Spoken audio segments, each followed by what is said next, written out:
చింతలపాలెంలో యువరాణిని వెతకటం కోసం ప్రేమ్‌తో కలిసి చామ్ వెళ్ళాలనుకుంటుంది. అయితే వీళ్ళిద్దరూ మాట్లాడుకున్నప్పుడు రోజా విని ప్లాన్ ప్రకారం వీళ్ళని బోనం మోయాలని గుడికి తీసుకువెళ్తుంది. అయితే అక్కడ దేవుడే అంతా చూసుకుంటాడులే చామ్ కంగారు పడకు అని ప్రేమ్ ధైర్యం చెప్పి ఉంటాడు.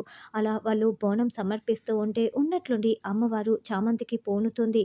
ఇక వెంటనే "ఏంటి రమాదేవి నువ్వు నా మొక్కు తీర్చుకోలేదేంటి? నువ్వు ఇంతకుముందు నాకు మొక్కు తీరుస్తానని చెప్పావు కదా! మర్చిపోయావా ఏంటి?" అని రమాదేవి మొక్కుకున్న మొక్కుని చామంతి చెప్పగానే, ఇక నిజంగానే అమ్మవారు చామంతికి పూనిందని రమాదేవి కూడా నమ్మేసి, "అవును తల్లి ఇప్పుడు నేనేం చేయాలో చెప్పు" అని అడగటంతో, అయితే ప్రేమ్ చేత, చామంతి చేత ఒక ముక్కు పుడకను ఇచ్చి పంపించు. చింతలపాలెంలో ఉన్న మా అక్క అంకాలమ్మకి ఇచ్చి పంపించు అని అమ్మవారు చెప్పటంతో, అలాగేనని రమాదేవి ప్రేమ్ చామ్‌ని చింతలపాలెంలో ఉన్న అమ్మవారికి ముక్కు పుడకని సమర్పించడానికి పంపించి ఉంటుంది.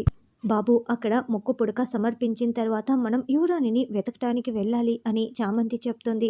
అలా గుడిలో కాళ్ళు కడుక్కొని ప్రేమ్ ముందు నడుస్తూ వెళ్తూ ఉంటే, ప్రేమ్ తడి కాళ్ళ అడుగుల్లో చామంతి నడుస్తూ వెళ్తూ చాలా సంతోషపడుతూ ఉంటుంది. అలా ఇద్దరు పూజారి గారి దగ్గరికి వెళ్ళగానే, "అమ్మ మీ భార్యాభర్తలిద్దరూ కూడా ఇలా అమ్మవారికి మొక్కు పుడక తీసుకువచ్చారంటే మీ జంట ఏ జన్మలో చేసుకున్న పుణ్యమోనమ్మా ఇది" అని పూజారి గారు చెప్తారు. అలా వాళ్ళిద్దరిని భార్యాభర్తలు అని మాట్లాడుతూ ఉండటంతో చామంతి చాలా సంతోషపడుతూ ఉంటే, ప్రేమ్ చాలా షాకింగ్‌గా "చామంతి ఏమీ మాట్లాడడం లేదంటే నేను తాళి కట్టాననే కదా అర్థం" అని మనసులో అనుకుంటూ చాలా సంతోషపడుతూ ఉంటాడు. "అమ్మాయికి నుదుటున ఈ సింధూరం పెట్టిన ఆయన దీర్ఘ సుమంగళిగా ఉంటుంది. మీ జంట కలకాలం సంతోషంగా ఉంటారు" అని పూజారి గారు చెప్పటంతో ప్రేమ్ కుంకుమ చామ్ నుదుటున పెడుతూ ఉంటాడు. చామంతి కూడా పెట్టించుకుంటుంది.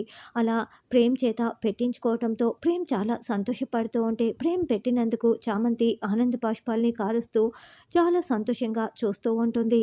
చామంతి బొట్టు పెట్టించుకుంది. "తాళి ఎందుకు ఉంచుకున్నావో నేను ఇక్కడే అమ్మవారి సమక్షంలోనే అడుగుతాను" అని ప్రేమ్ అనుకుంటూ ఉంటాడు. ఇంకోవైపు రోజా చామంతిని చంపటం కోసం రౌడీలని అక్కడికే పంపిస్తూ ఉంటుంది. యువరాణిని వెతకూడదని చామంతిపై ఇలా కుట్ర చేస్తూ ఉంటుంది.